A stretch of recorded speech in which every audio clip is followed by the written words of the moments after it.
how to log into Starling Bank app. Hey everyone, welcome back to our channel. In this video, I will guide you on how you can log into the Starling Bank app, so make sure to watch the video till the end.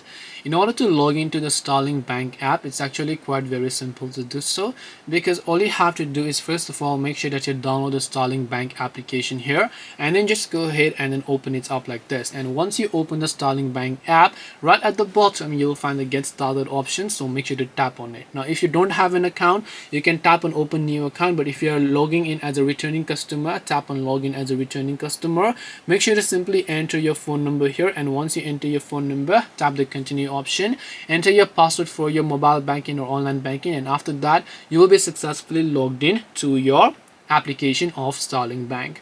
This way you can log into the Starling Bank app. Hope this video was very helpful. If you have got any questions, feel free to also leave them down in the comment section. Thank you very much for watching till the very end of this tutorial, and see you soon in the next video.